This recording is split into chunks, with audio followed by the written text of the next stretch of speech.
Hi guys, welcome back. So hold on to your hats. I'm going to go through a radical plan that maybe, just maybe, could get England back on track, turn them around in this World Cup and going forwards after the World Cup. Now, obviously, that's highly unlikely, but we've seen from the way that Steve Borthwick's going, we're not going to win anything. To be honest, we'd struggle to get out of our group.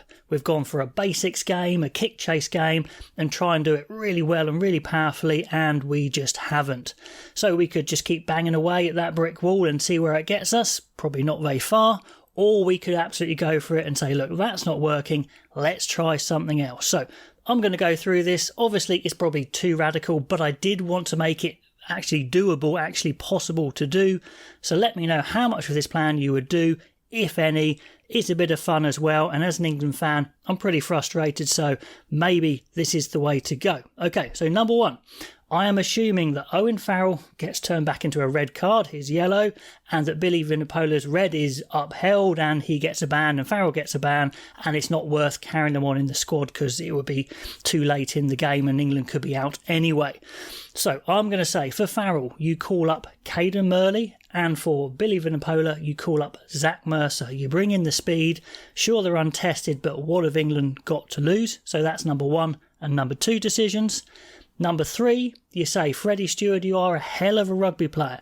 You can kick, you've improved your attacking, you're a big lad, you're good in the air, but one-on-one, it's just a bit too much of a liability with the amazing talent that is out there in the world right now. We saw, the South African wingers, Moody and Colby, if they get free against Freddie Stewart, it's going to be game over. But I like the guy. He's got a lot of ability, great attitude. Let's turn him into a long-term project inside centre for England. Yep, go full Warren Gatland and turn Stewart into an inside centre. We need them. We don't have many good centres. I think he could be a great centre. Obviously, it is long term, but you've got to start somewhere.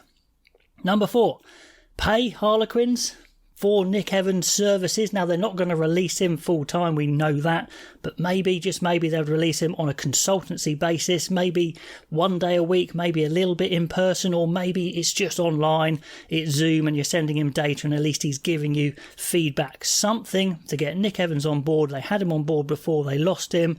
No, Wigglesworth is still finding his way as a coach, and it's kind of like a kick chase game at the moment.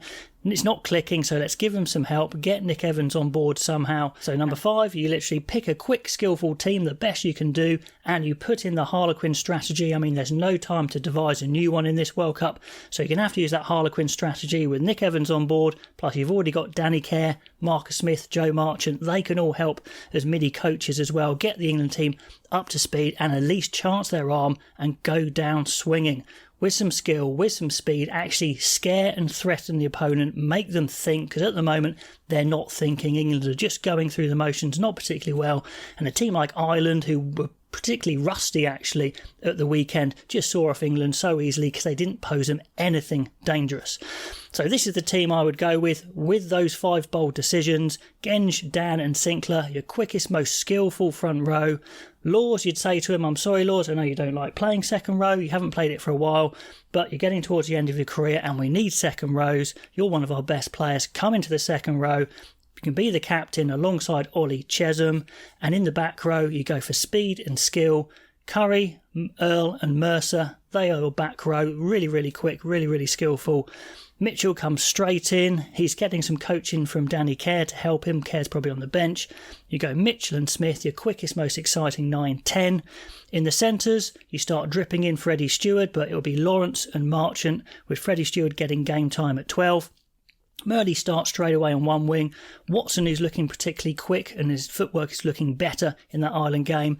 And you take a chance on Arundel at 15, so you get a little bit of counter-attack, a little bit of excitement, a little bit of a speed to maybe recover in those tackle situations. So those are the five big decisions. That's the plan. That's the team. What do you think of it? Is it crazy? Could it work? All those comments below. Love to know what you think as always. And I'll catch you next time.